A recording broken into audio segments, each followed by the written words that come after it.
All right. Welcome to the Awaken Beauty podcast. I am Cassandra, your organic beauty, positive mind management, and clinical hypnotherapist. And we have such an exciting show today. It's a very foundational premise, but so important at such a time as this.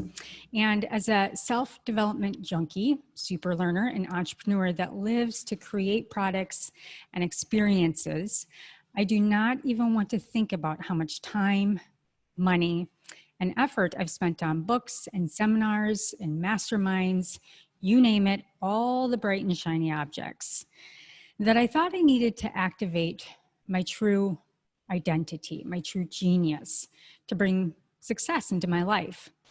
And news for you, burnout is not beautiful. And so for those that listen to this podcast, I bet the same is true for you. You feel you have a calling, are meant for more, and long for just having joy and purpose. And you may obtain success for a while to find that you're right back into the same emotional frustration and place of where you began, or just got a little bit further along. Well, I'm here to say it's not personal. Is structural. And the more you look outside yourself, lack of clarity on what you want in your life, the more you procrastinate, feel frustrated, and will struggle. And in fact, our guest today says it best. We fail to change because we fight habits with willpower, positive thinking, affirmations, and other similar self-help techniques.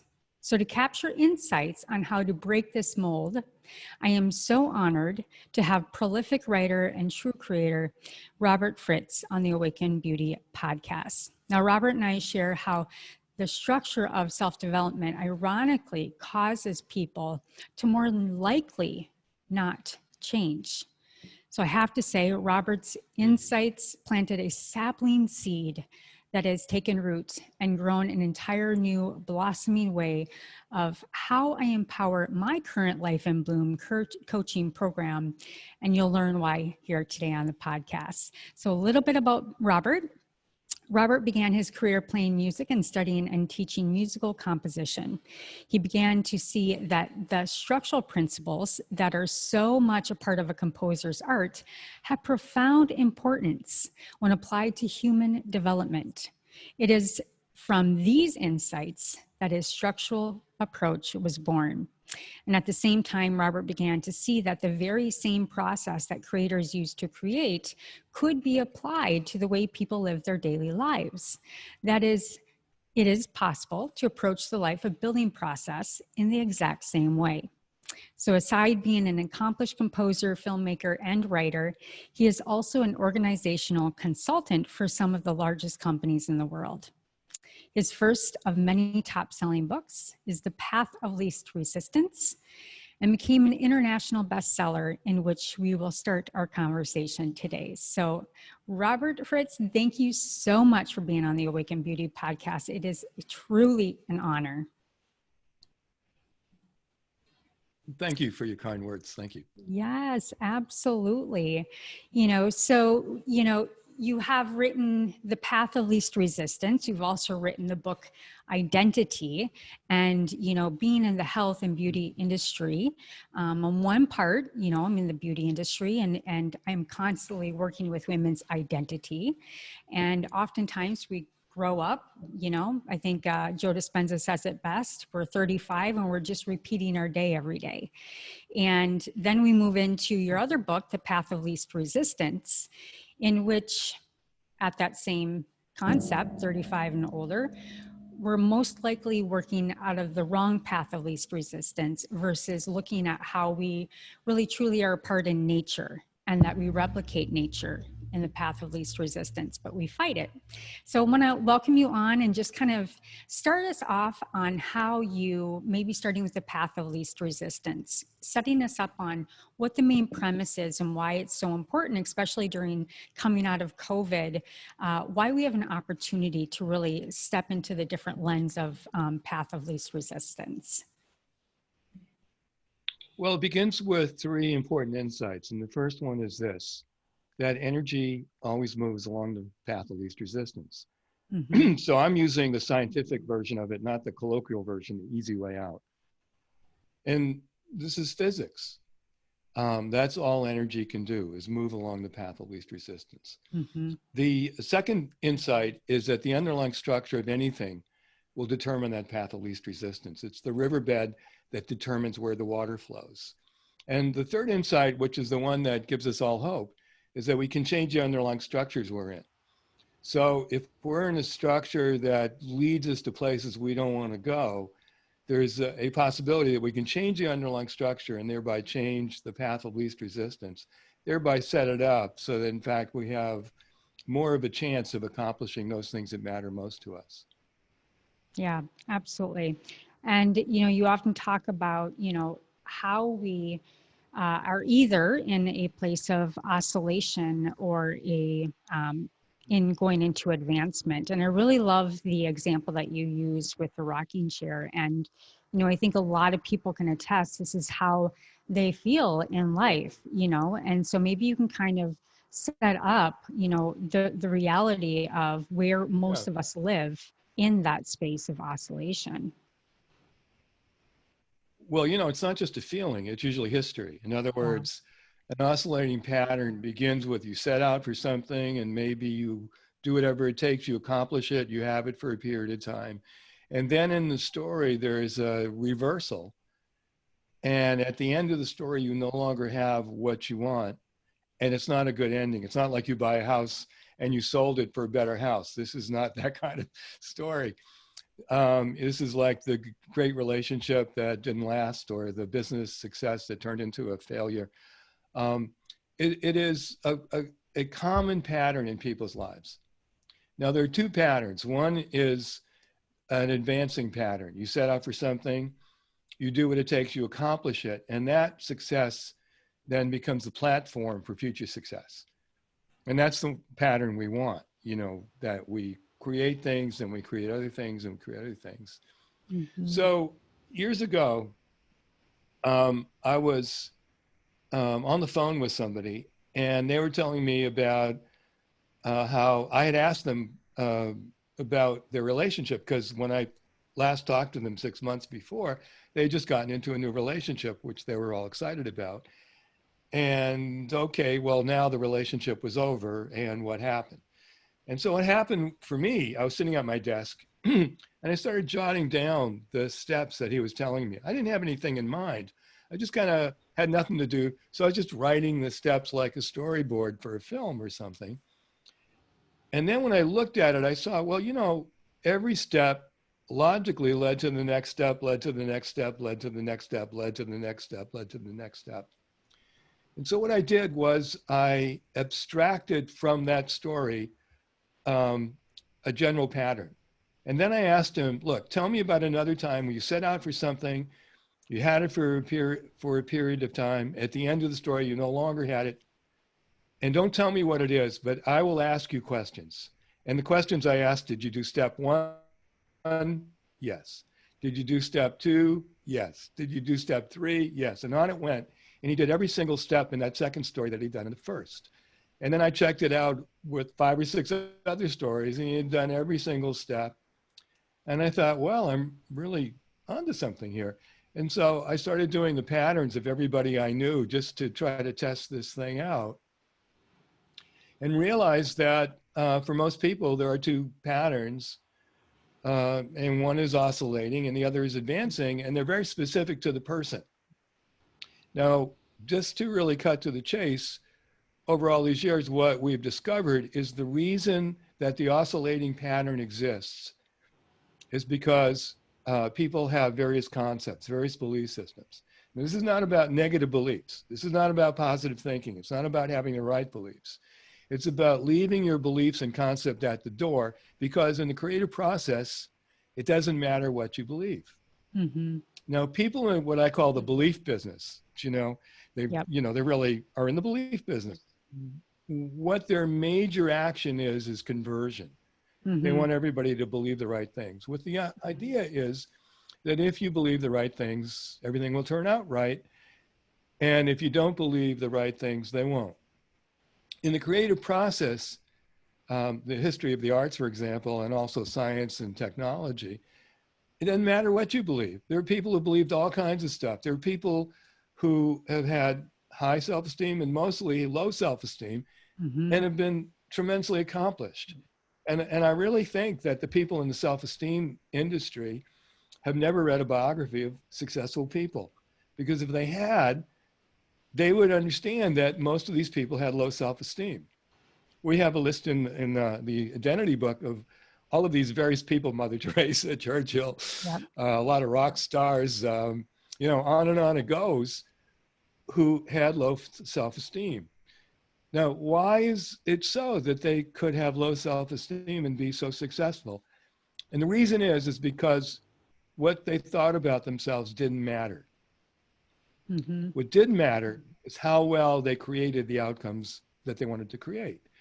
Right. And so I think like a revolutionary and probably to some people annoying insight is it doesn't matter what you think about yourself.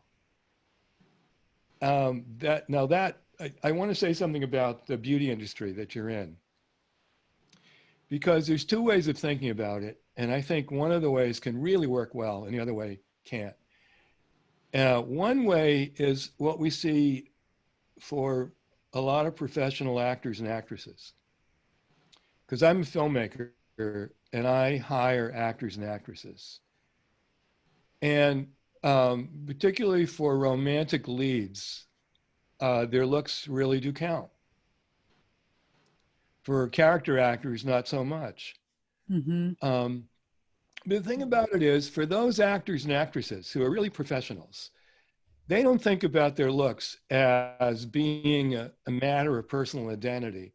They see it as a matter of part of what they're creating, separate from themselves, so that they can really get the roles and play the parts that demand that their talents.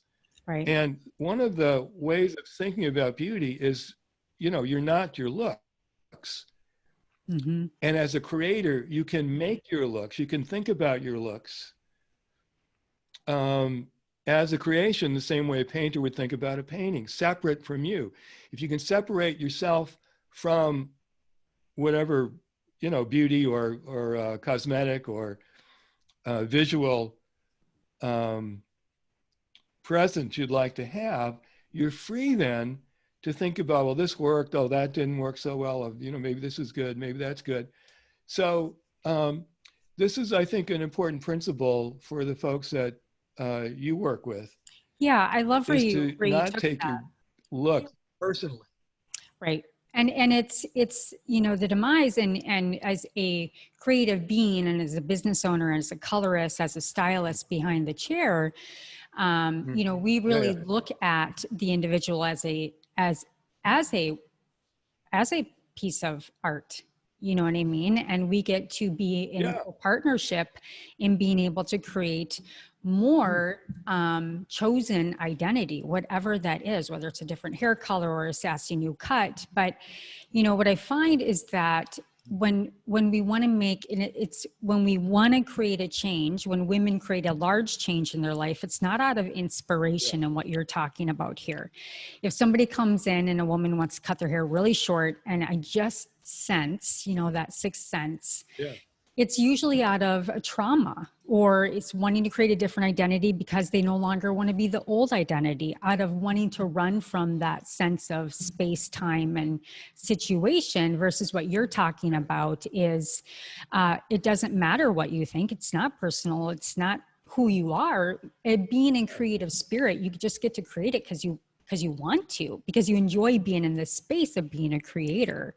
And I think, you know, that's what's so incredible about all of your books, is that it really talks to the fundamental premise of we are all creators, made in the image of our creator. And that's what we do as humans. That's what humans do with a thinking brain. Animals don't go and create, but humans get to. And to your point about all these incredible actresses, movie stars, whomever it is, you know, they may have a shadow life underneath it all. That shadow life is that their vision their why, whatever people want to call it, was so much more powerful than the failure that they kept failing forward to actually continue to be in the creative process. So I really love where you took that, but I just wanted to kind of share that, you know, women sitting in my chair, it's really my message to them is getting them out of their thinking of what they think they should do based on their age, of saying, well, how do you want to feel in your hair? Do you want to feel bold? Do you want to feel light? So it gets them out of the construct of what they should do or what have you, exactly what you're talking about in that right tension. Yeah. Yeah, I really, really well, love that. you know, the thing about it is, you describe somebody wanting to change their hair because of some problem, or they want to run away from something. And that's not the creative process. That's problem solving. Right. And they'll never win. I mean, it'll never be, you know what I mean? It'll never be right. Even if it looks good. Yep. The thing about it is, there's nothing wrong with wanting to do the best you can with whatever you've got. I like that idea, by the way. I like the whole idea of people, you know, bringing out the best in themselves and their looks and so on. And you can do that if it's not about identity. It's not about your identity. It has nothing to do with your identity. Yeah, you know, in the 60s, there was this kind of countercultural prejudice against looking good or doing something to look good. That is to say, you know, and it was completely silly, you know, the el natural. And human beings have the ability to, you know, create, put on nice clothes and do their hair nicely and do makeup and do those things that really are quite visually enhancing, the same way a painter can make a painting. Right. Totally nothing wrong with that. Something really nice about that, if you don't take it personally. Right. And here's the thing. I mean, when the actors that actually did take that kind of thing personally, for example, there were actresses who were known for their beauty, and when they got older, had problems. And then there were actors who didn't have that going on. They were really actors who, when they got older, could do the parts that age presented to them. And they had like a career that was continuous versus just a flash in the pan. I remember something that Rita Hayworth said. She said it was about the illusion that men had about her. And she said, men go to bed with Gilda and they wake up with me. I love that. Gilda was this role she played where she's, you know, this very sexy lady. Yeah. And the men had this illusion about her. And then they discovered it was not her at all. And she knew that it wasn't her at all. Yeah. And I think, you know, when you can step outside of your made up identity, because really we created our life, right? We created our identity. We created everything that we sit and stand in, the construct that we're in. We really did create, you know, and yes, there are subconscious thoughts in that. But when you can let that go, it is entirely freeing. And it's when you step outside of that and start creating from just because you love it and you're inspired by things. And the key here is I want to really, really press down on, and with the coaching program that I do with the women, is that it can take a little bit of time to really kind of pull yourself out of that mold and start to just create the process. And, you know, you talk about the creative cycle, you talk about germination and assimilation and completion, and how we travel through these stages. But when you can let go of it and just start creating from something that you love, like the world is endless, and you actually enter into the emotion of joy and excitement. It doesn't mean you're going to have, let's call them failures. Who cares? We all fail to success. We iterate to awesome, right? So there is a germination process. There's the concept, you become aware of it. Then there's assimilation and really creating that riverbed like you talked about. And I just love your visual of that. And I think you said in a seminar that I've listened to, is that You know, when you look at something and you read it as in the copy, but then you put the visualization behind it, you know, the intelligence rises so much more. So having that vision, having that why out of it's not personal, just to be in creation, is really where the juice comes from. You know, it's really where the power comes into play. Well, let's also though understand that the creative process really is based on two things: Mhm. the outcome you want to create and Right. reality as it currently is. All artistic endeavors, the whole creative process is about reality.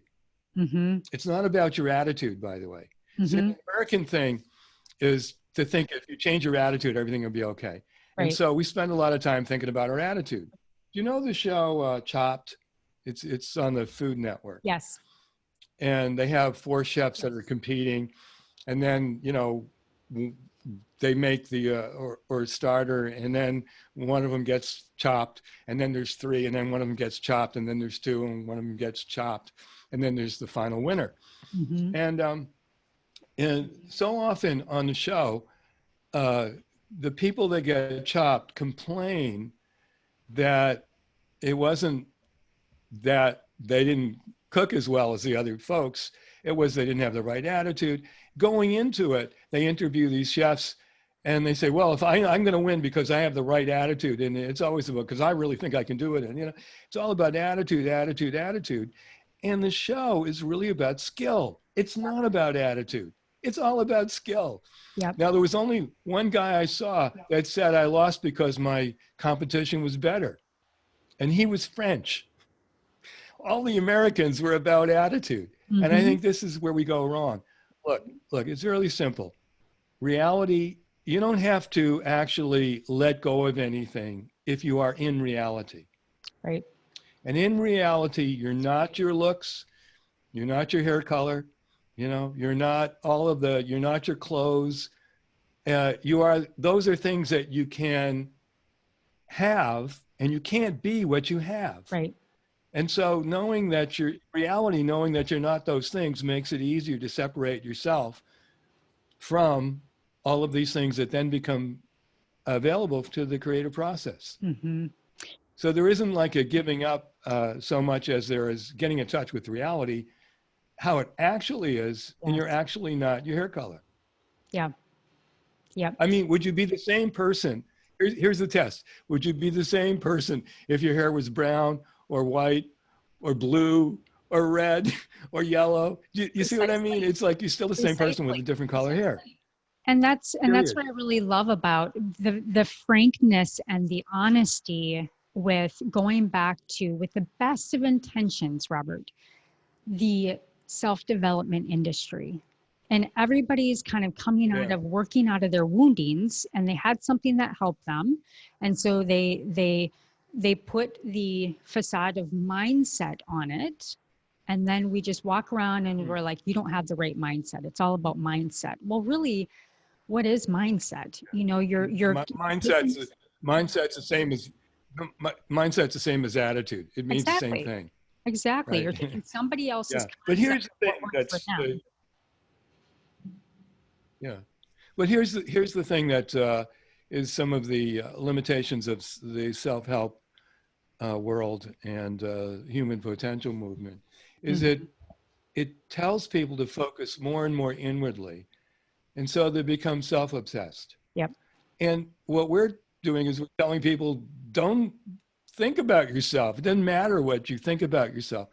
Look, it doesn't matter what you think about yourself. You still want good relationships, no Yep. matter what you think. You still want to do work that's meaningful to you, no matter what you think. You still want to have good friends and good family members, no matter what you think about yourself. I mean, you want good health, no matter what you think about yourself. Yep. So what you think about yourself is independent of what you think about yourself. Now, in the self-help movement, they make that connection. Yep. The idea is like this. I mean, if you think well of yourself, you'll do nice things, and if you don't think well of yourself, you'll sabotage yourself. Totally not true. Yeah. If And you back to no self-love. longer think about, if you won't no longer, just let me, sorry, I just want to finish this Go line. for it. If you no longer think about yourself and just think about what you want and where you are in relationship to that, and you're not thinking about me, you're thinking about it, then you're free. Yep. Yeah. And again, it goes back to separating yourself from yourself to the creator. And, that goes back into the self-love, the radical self-love. And again, best of intentions. But, if, like you say, if you love yourself, you're not going to walk around saying, doing affirmations, I love myself. I love myself, because you're just trying to talk yourself into something that Yeah. in which you already are. You are yourself. Celebrate yourself. Well, or you may, or you wait a second, or you may not love yourself, and it doesn't matter. True. It doesn't matter, because if you don't love yourself, you still want good relationships. If you don't Exactly. love yourself, you still want good health. Not everybody is a fan of themselves, and it doesn't matter. Yep. You know, um, John Lennon said at one point, he said, I'm not really a Beatles fan. Now, he didn't have to be a Beatles fan to be a great Beatle. Mm-hmm. you know, I mean, another thing about the love yourself posters and so on, again, it drives your focus inwardly, and not, sometimes people love themselves, sometimes they don't love themselves. And if you make that the centerpiece of your life, you'll measure yourself by how much love you have for yourself, Right. which in fact, in reality, is irrelevant. Yep. Yeah. I love that. It's I so, know so that's shocking to a lot of people.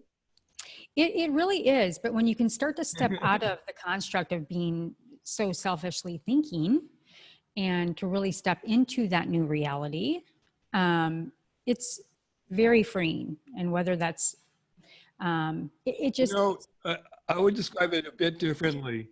I describe it a little bit differently. It's not stepping into a new reality. It's stepping from concept and illusion into reality. yeah. Yep. I mean, reality is reality, and you either see it or you don't see it. So Yep. it isn't like different. It's not like substituting one belief system for another. It's really seeing the truth of the matter, which is, you love did you ever try to love somebody you didn't love? That didn't work. Doesn't work. No. If we could, one of the things we don't have as choice, we have a lot of things about choice, but one of the things we don't have is love. And if we could choose who we'd love, we would only choose people to love who loved us back. There'd Mm-hmm. never be unrequited love. All of those great songs would go away. So true. So, so true. But you might love you might love yourself, you might not love yourself. Nonetheless, you still want good things for yourself. And I think that is true in reality, period. Yeah, absolutely. Another thing I wanted to talk about is, where we get caught up in oscillating is problem solving. If we can kind of just dig into that a little bit. So, what has Yeah. been your experience, both on an individual level, and you also work a lot with corporate, on how we as creators and problem solvers, as an entrepreneur, we're kind of positioned as we just love to problem solve. And so we go and create new things by problem solving people's problems, versus just creating it because you want to create something new and that's beneficial for all, and it's something that you love. So I think a lot of individuals, and you maybe speak into this a little bit, we've fastly backtrack into oscillation by trying to problem solve or trying to figure something out versus just keeping the Yeah. vision on the riverbed. Well, first of all, you can solve all of your problems and still not have what you want. Yep. Secondly, problem solving is you're taking action to have something go away, the problem. Creating, you're taking action to have something come into being, creation. Now, this is not positive thinking. You're not just thinking, everything's great. What you are doing is you're looking at two data points. One is the outcome you want, and current reality as it currently exists in relationship to the outcome. We call that structural tension. Yep. In the beginning of the creative process, there will always be tension structural tension because there's a difference between what you want and what you have. That's why you create, to bring this into being. And that difference is not, it's not pressure, it's not anxiety, it's not nervousness. You know, it is structural. It's like a rubber band. It's like an archer stretching the bow, aiming the arrow at the target. And what do you need for those things? You need to know what you want, and you need to know what you have, period. And that's not problem solving. Now, there may be in current reality certain problems that you need to address as part of the creative process. But the point of it is not the problem solving. In fact, so often what turns out is that you don't have to solve certain problems. You can create other ways of approaching the outcome. I'm going to give you a very quick example. I was at a $9 billion organization in California, and I gave the senior executives this talk about the difference between problem solving and creating. The corporate attorney went back to his group and he gave them the talk I had just given to the group. And they were looking at this lawsuit and they were about to engage in. And they said, what is the outcome we want? And they described the outcome. And where are we now? And they described where they were now. And they realized they didn't have to do the lawsuit to get to the outcome.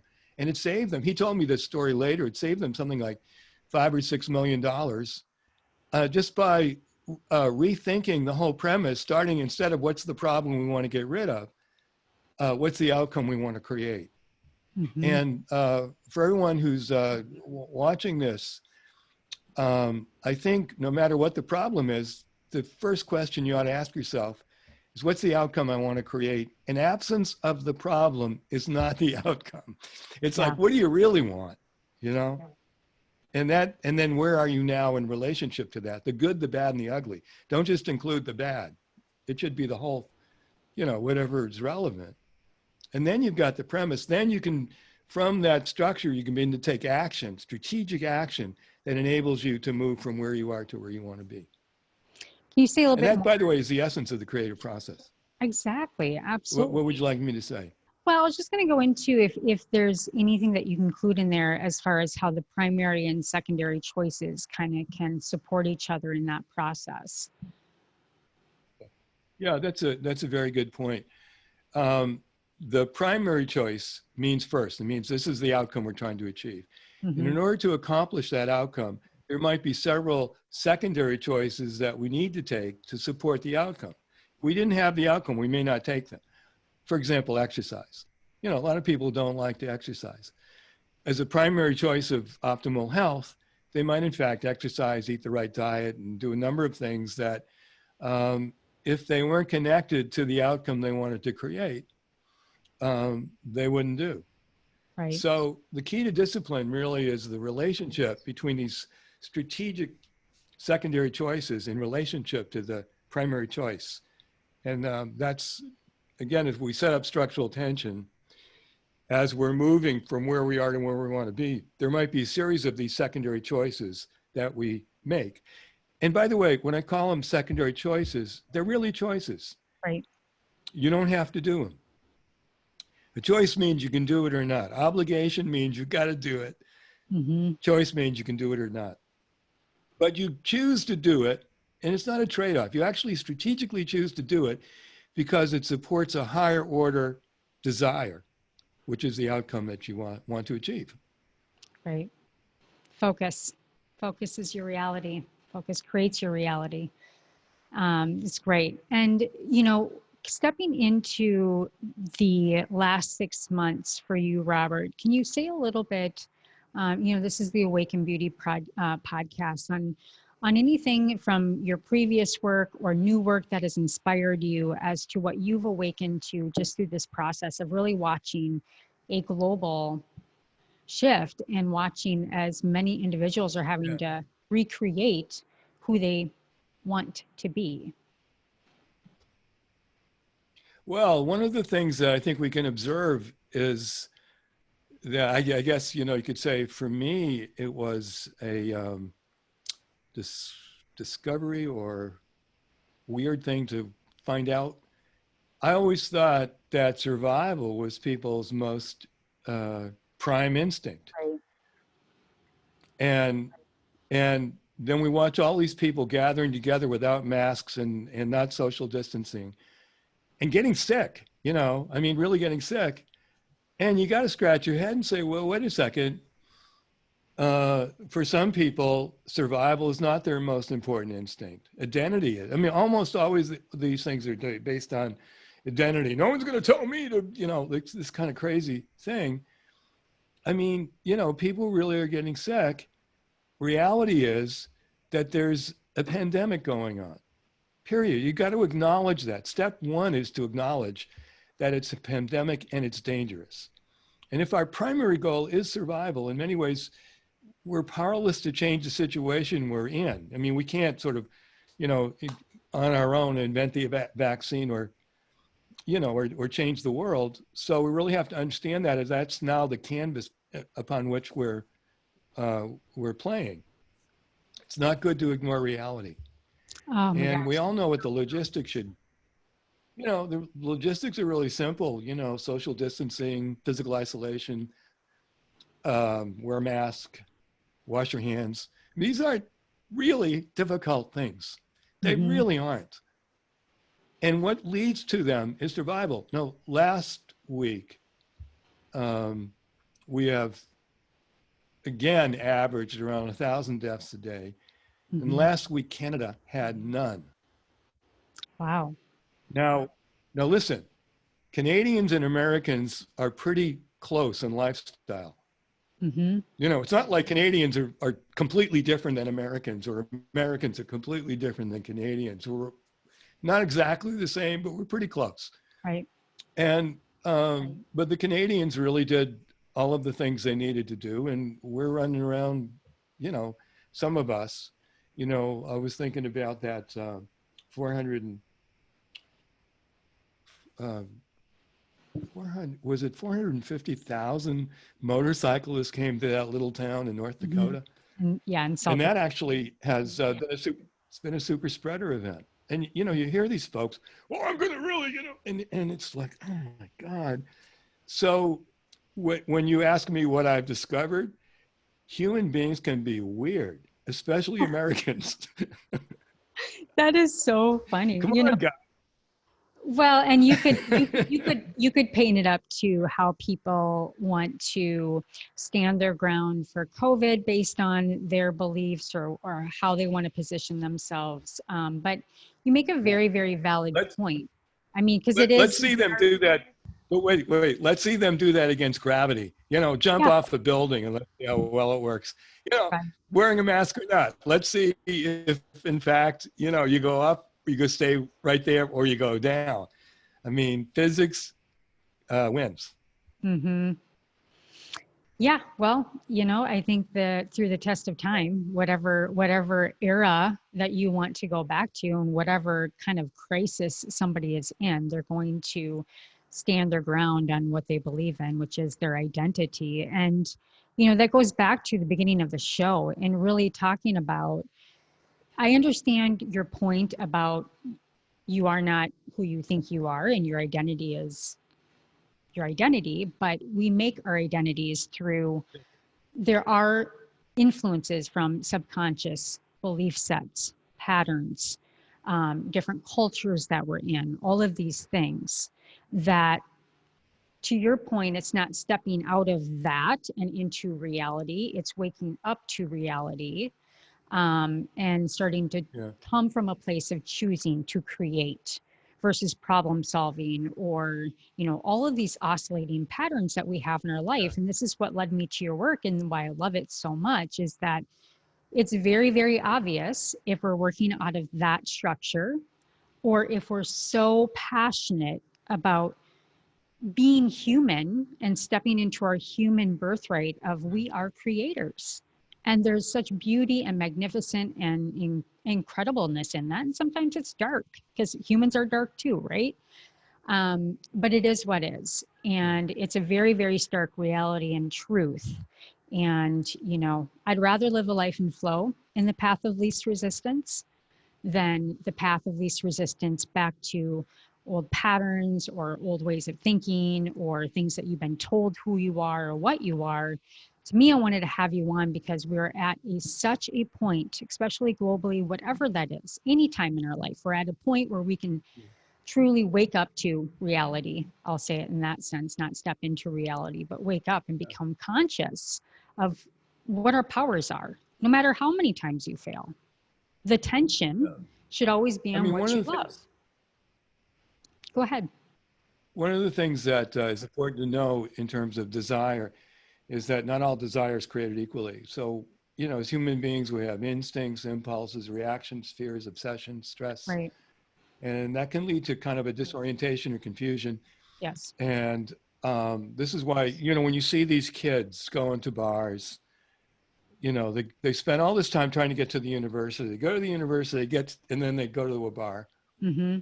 And the thing is, they are in a frame of desire, which we could call appetites, instincts, and impulses. Right. And it demands immediate gratification, and there's no sense of future. Their sense of time is right now. They can't see the relationship between right now and the consequences of what they might be doing. And one of the things that we can do to help people is to have them back up. And what the next level of desire is true aspirations and values, you know, what you aspire to and what you value, what you hold meaningful. Now, values and aspirations have a longer time frame. So if you have an aspiration, doesn't demand immediate gratification. What it does demand is the discipline, like the secondary choices to the primary choices, to get there. And one explanation of understanding how some of these kids can be so self-destructive, I mean, to the point where then they get isolated, and then some of them got in the Northeastern University in Boston, they kicked the kids out of school and charged them for the year. That's how mad they were at that, Yeah. that they went to the bar and they got sick from that. But that the reason they did that is because they're all in appetites and not in aspirations. And you think about diet, for example, a lot of people are in appetites and not aspirations. And so it's the immediate gratification that they're after, and it can be compulsive. And if that's the case, you got to plan ahead, knowing you have that. It's like if you know you have, if you go to the and you're going to eat cake, and you know you're going to do that, bring the celery. Enjoy it. So you'll have something to eat while they have something to eat. But yes, pre-plan. If you have your creative, if you have your tension and your vision and your values structured strong enough, you would bring your broccoli and exchange it for the cake. Yes. And I love the values piece because that again, we attach ourselves to other people's values or religious values or other values. And that's why we get really confused on what our values are. It's one of the first things I bring my coaching group through. And it takes at least 2 or 3 sessions to really get clear on what are your values and really identifying those. And then on the right side, every single night before they go to bed, I have them write down, and this goes back to DeMartini, but what are your low level distractions, that impulse, that gratification you're talking about, that puts you back into what you would say is oscillation or pulled you off track of your big goal, your attention, whatever you want to call it. But that's, all these low level distractions and miscombobulated values of what we really truly think we value takes time. Well, it's good to know it's good to know our bad habits, not as a problem-solving device, just basically to know our tendencies, right? So that we can choose which is more important to us. Values, by the way, are always seen in relationship to something else. They're not just something you favor. Values are always, your values when they're in contrast or in conflict with other values. Right. Let's say you have 2 values. One is kindness and the other is truth. and you go and see, and your sister does a concert and she can't sing in tune. She can't carry a tune in a basket, as they say. And if kindness were your higher value, you'd say, sis, you were great. And if truth were your higher value, you'd say, sis, don't give up your day job. You know, this is when you know your values, is when they're in competition with other competing values. Yep. Yeah, that's really great. I just think it's just very true as far as the reactive response tendency, especially when we're walking around with that in that primitive brain and in that very stressed state. We're very unclear, and our mind, our consciousness, our conscious mind is not able to access that part of the values and live in that so that we can be in that flow and that structure you talk about. So that's wonderful. And Robert, what else, is kind of coming up for you in, just you have such a vast background, what's kind of the new frontier for you and how you're sharing these different concepts with the world? I've been, I've been a composer my whole life. I've bachelor's and master's of composition from Boston Conservatory and so on. But this year, for the first time, I started writing songs with Dennis Smith, who's the leader of the band Party on the Moon. And we wrote a Christmas show. And for that show, we've written over 40 songs. And then we're also writing a number of rock songs, which I've never done before. So it's kind of new for me to be a songwriter. I haven't been a songwriter before. I've been a composer, which is different than a songwriter. I've always respected songwriters. It's a different art form. And that's been great. I have a lot of things going. I mean, we wanted to go to Japan this year, but we couldn't. But one of the reasons I wanted to go is there's a film I want to make there that if we can get to go next year, it's actually when I was there last year, I had this idea for a script, and one of the people in my workshop runs a theater in Tokyo. And so we got together and chose some of his actors, and then I wrote a script in English, which they translated into Japanese. And this year I was going to go and shoot that film, but I'm going to have to wait another year to be able to do that. So these are the kinds of, I have a really quite interesting life. You are a creator, Robert. You absolutely are writing rock songs. That's awesome. Something I need to put on my list. That's amazing. And just to to kind of end our conversation, between the widespread of all your brilliant work, what do you find are the top 3 things that you would want to leave us here with today, as far as just premises to fully grasp and understand? It can be something that we've already talked about today, from the self-development and fix me piece to whatever that is. What are the top 3 things that you see repeat over and over again with individuals, that if you could just get them to understand? Yeah. Thank you. I think the first one is what we talked about. It doesn't really matter what you think about yourself. Don't spend any time trying to change your opinion of yourself. Don't even think about what your opinion is. Excuse me. Don't try to answer the question, who am I? Who am I? If you need to answer that question, answer it by this, saying, who wants to know? It's not a good question. It's not a useful question. What is the useful question is, what do I want to create? Yep. Secondly, particularly the work that you do in beauty and so on, which, I think is a great thing. I think it's terrific for people to have ways of improving how they look and so on. And I see that really exactly as a creative process, to really understand as a creation. It's a wonderful thing. As problem solving, it's never going to work. But as a creation, it's a wonderful thing. And why it's wonderful is it is like art for art's sake. There's no extracurricular meaning to it. There's no hidden agenda. You just like it. We like looking good. So what's wrong with that? Yep, absolutely. And there's a presence. And I think the third. Go ahead. Well, it's just nice. It's nice. Isn't it just nice?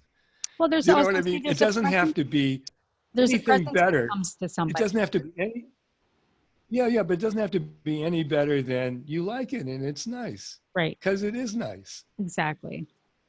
And And the you, third thing is the notion of structural tension, that it is the end result in current reality. And then from that two data points, from those two, the desired state, the actual state, and being clear about both, not, you don't have to be like tremendously clear. You have to be clear enough that you know what you're creating, that that then becomes the structure of the creative process, and leave your concepts at the door. Doesn't matter what you believe.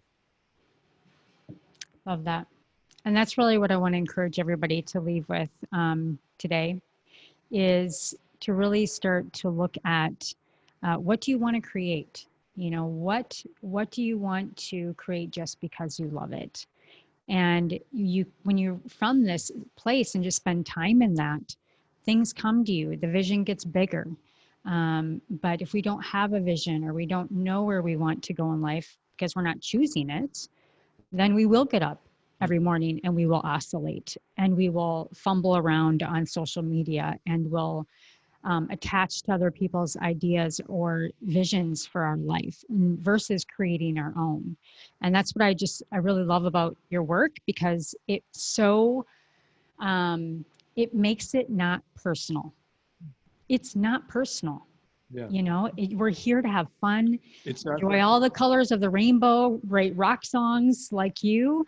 You know, it's like I have 4 different jobs, and I chose them because I love it. And one piece that you really brought to me, Robert, was just that. And what I said is, I actually realized I love creating. I've always created, but always that little thread of it was out of problem solving, or what humankind does is out of self-worth. And worth is great, but it's, again, it's not personal. And now I can just be free and create what I want. And, you know, you don't have any, um, you don't stand back when you should be on camera saying what you want to say to the world. You know, you don't stand back when, you know, it's just this freedom of expression. And so I just really want to thank you for all of your incredible work. It's been so fun to bring this into the Life in Bloom coaching programs that I'm doing, and the women are just really loving it and finding freedom in it. And I wish you all the best in your future endeavors in Japan and writing rock songs and everywhere else. Is there Should we anything tell else that, people about, yeah, I want well, to just see where we can tell find you? people, yeah, www.robertfritz.com. And there's 2 courses we're doing this fall. One is called Your Life is Art, which is a personal transformational course. And the other is Fundamentals of Structural Thinking, which is a consulting course, or a course that a lot of people in the helping professions come to. So if you go on my website, you'll see the dates. And those are both online courses. So they're, Fully you don't have accessible. to go travel. You don't Mm-hmm. have to travel someplace. Yeah. That's awesome. Well, Robert, thank you so much for being on the Awaken Beauty podcast. A gracious of your time, all that My you've pleasure. done, and we'll be in touch in the future. And for all of you that listen to the Awaken Beauty podcast, make sure you like, love, and subscribe to wherever you listen to your favorite podcasts. And until next time, stay sane, get sleep, and bring your sexy back.